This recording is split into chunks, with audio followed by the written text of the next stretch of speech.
Welcome student. चलिए पढ़ते हैं हम अगले एक्सरसाइज की और अगले एक्सरसाइज है 1.3। अच्छा, ये बताने से पहले मैं आपको बता दूं कि मैंने आपको एक परिमेय बताई है, परिमेय 1.3। उसमें बताइए यदि कोई संख्या ए बी को विभाजित करेगी तो वह संख्या बी की स्क्वायर को विभाजित भी करेगी। माना कोई संख्या है, अगर वो 4 को विभाजित करती है तो उसकी स्क्वायर यानी 16 को विभाजित भी करेगी। चलिए बढ़ते हैं अगले क्वेश्चन की ओर। अगला क्वेश्चन जो अपना फर्स्ट क्वेश्चन हुआ है, √5 एक अपरिमेय संख्या है। क्या है? √5 एक अपरिमेय संख्या है। चलिए हम क्या करेंगे, हम इसके उल्टा ले लेते हैं। हम √5 को क्या मान लेते हैं? परिमेय संख्या मान लेते हैं। चलिए सॉल्व करते हैं। माना √5 क्या है?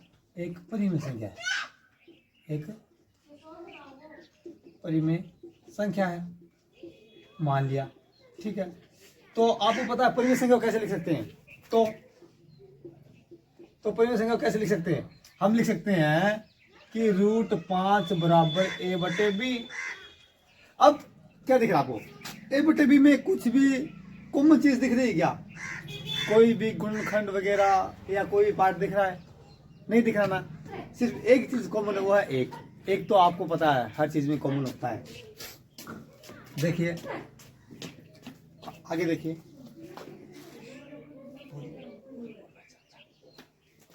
हाँ आगे देखिए, इसको इक्वेशन फर्स्ट मान लेते हैं।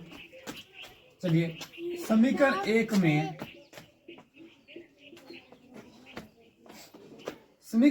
में ए व बी में उभयनिष्ठ गुणनखंड क्या है? एक है, एक उभयनिष्ठ गुणनखंड है, एक उभयनिष्ठ गुणनखंड है।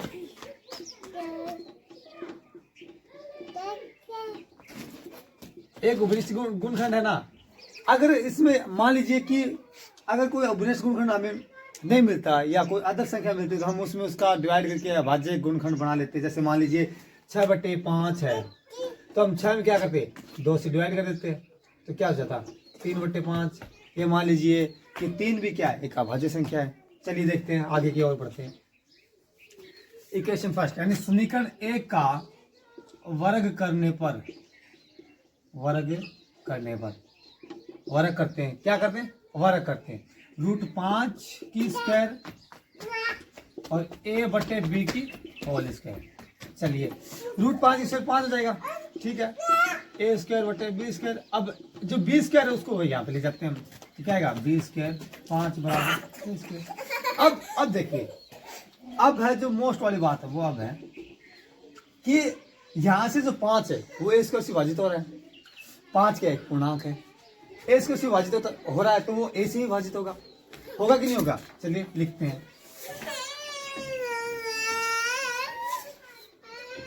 5 a स्क्वायर से विभाजित होता है, a स्क्वायर से विभाजित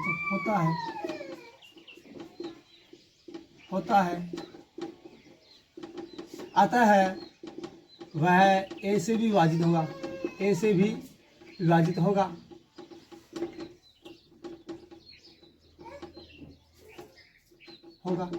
यानी 5 जो a से विभाजित होगा तो a से विभाजित होगा। 5 ही पूर्णांक है, अगर a से विभाजित होगा तो a भी कोई पूर्णांक होगा ना, a भी कोई पूर्णांक होगा। तो आता है ये विरोधाभास उत्पन्न होता है कि जो हमने माने कि पहले जो √5 एक परिमेय संख्या आता है, ये क्या है कि अपरिमेय संख्या आता है। यह इसका विरोधाभास उत्पन्न करता है, यह इसका विरोधाभास उत्पन्न करता है, उत्पन्न करता है कि √5 क्या है? √5 एक परिमेय संख्या है। क्या है? अतः यह एक अपरिमेय संख्या होगी। क्या होगी? अपरिमेय संख्या होगी।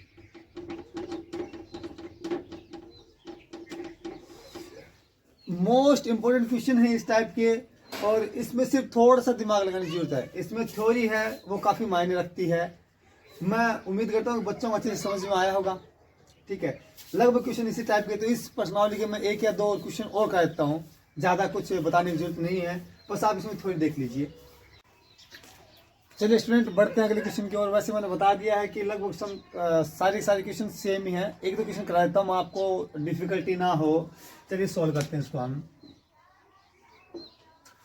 चलिए मान लेते हैं पहले 3 + 2√5 एक परिमेय संख्या है। हम मैंने बोला जो बताया ना, हम उसका उल्टा मान लेंगे।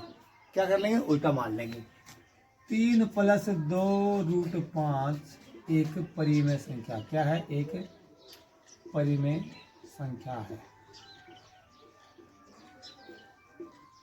परिमेय संख्या है, मान लिया हमने उल्टा। चलिए, तो परिमेय संख्या आप कैसे लिख सकते हो? मैंने बताया आपको, इट सिंप्लाइज कैसे लिख सकते हो। 3 + 2√5 है ना, इसको a/b लिख दो। लिख दिया हमने। चलिए फिर से 3 प्लस में साइड माइनस चला जाएगा। ठीक है, 2√5 बराबर a/b माइनस 3 चला गया। ठीक है, अब इक्वेशन इसको फर्स्ट ले लेते हैं हम। ठीक है, अब हम जो दोनों पक्ष उनका वर्ग कर लेते हैं पहले, या फिर वर्ग नहीं करना तो आप 2 वो नीचे ले जाओ, b है वो ऊपर ले आओ। ठीक है, चलिए √5 बराबर a - 3b/2b, क्योंकि हमने इसी नीचे 1 लगा लिया ना, तो ये ऊपर चला गया। ठीक है, अब देखिए b जो है वो यहाँ किस में है? डिवाइड में आके मल्टीप्लाई में चला जाएगा, यानी गुणा में चला जाएगा। चलिए b√5 बराबर a - 3b/2। ठीक है, अब क्या करते हैं हम? अब इसका हम क्या कर लेते हैं? वर्ग कर लेते हैं। ठीक है, इसको क्वेश्चन दोनों में दो। ठीक है, समीकरण 2 का वर्ग करने पर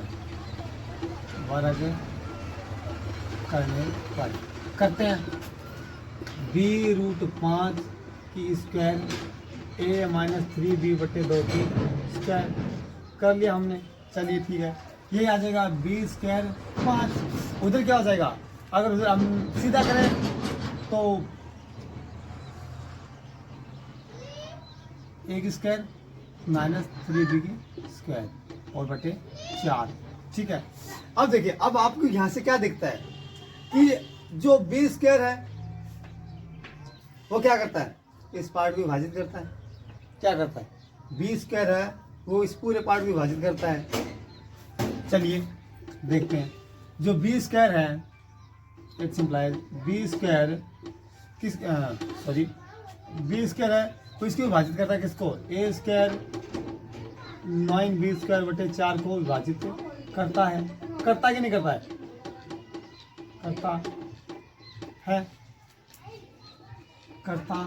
है। अतः जो हमने कल्पना की है कि 3 + 2√5 क्या है? एक परिमेय संख्या है, तो ये हमारी त्रुटिपूर्ण कल्पना है, यानी हमारी गलती से की गई कल्पना है कि 3 + 2√5 एक परिमेय संख्या है और हमने उसको a/b लिख दिया। अतः है ये क्या होगी? ये विरोधाभास उत्पन्न करता है कि एक परिमेय संख्या है, अतः ये एक अपरिमेय संख्या होगी। अतः है हमारी गलती से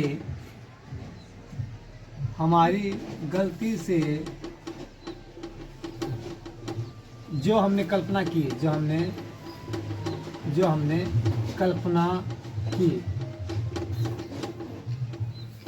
कल्पना की क्या? कि 3 + 2√5 एक परिमेय संख्या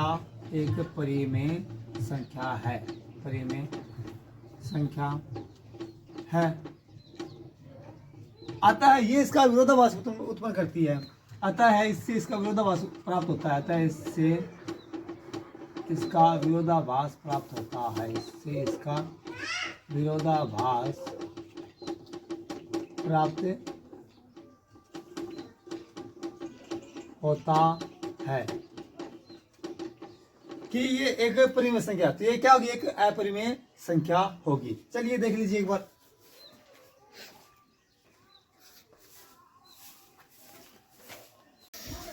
चलिए पढ़ते हैं क्वेश्चन नंबर 3 के पार्ट फर्स्ट में, यानी सिद्ध करें या सिद्ध कीजिए 1/√2 एक अपरिमेय संख्या है। तो मैं बता चुका हूं, पहले इसका उल्टा मान लेंगे। मुझे पता है लगभग स्टूडेंट जान चुके होंगे।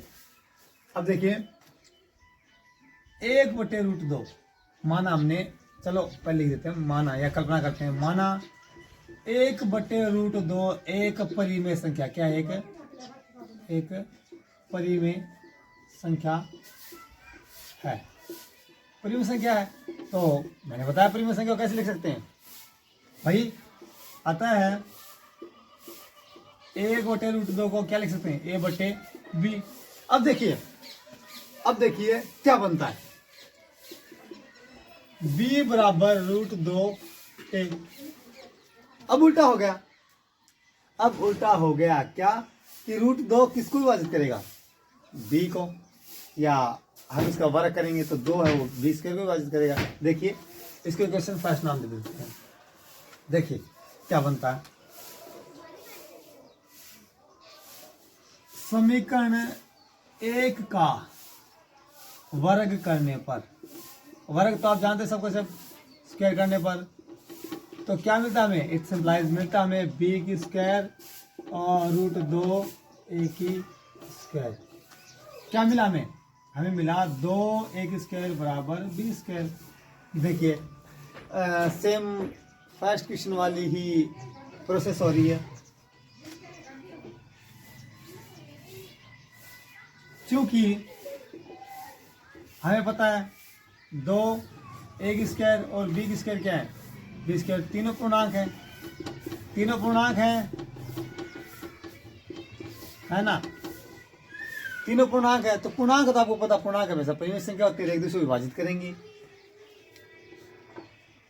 आता है तीनों पूर्णांक है ना, आता है जो 2 है वो b स्क्वायर को विभाजित करेगा,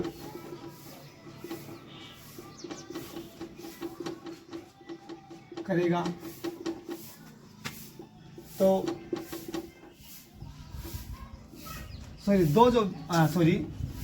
दो हो b स्क्वायर से विभाजित होगा, तो जो 2 है वो b से विभाजित होगा। किससे होगा? b से भी विभाजित होगा।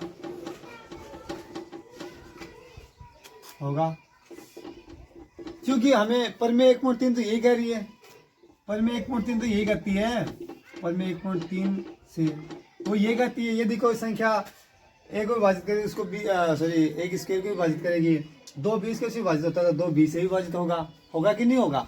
लेकिन इसका विरोधाभास प्राप्त होता है कि जो हमने कल्पना की 1/√2 एक परिमेय संख्या है। आप लगभग लिख दीजिए, अब तो सेम का सेम ही रहेगा प्रोसेस, देख लीजिए।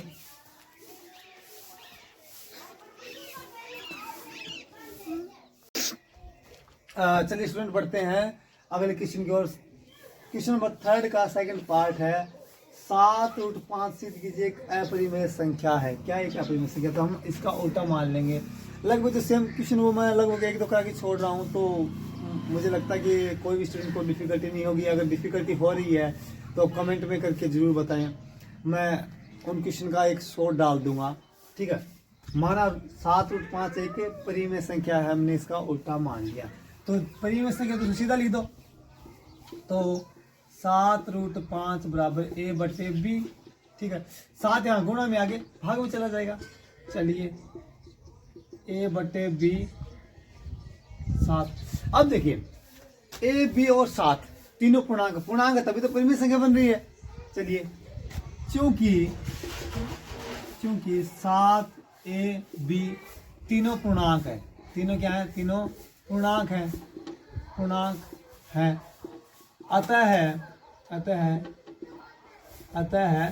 यह एक परिमेय संख्या होगी, परिमेय संख्या होगी।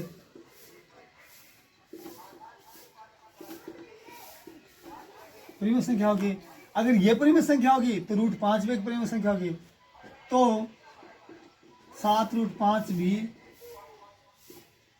एक परिमेय संख्या होगी,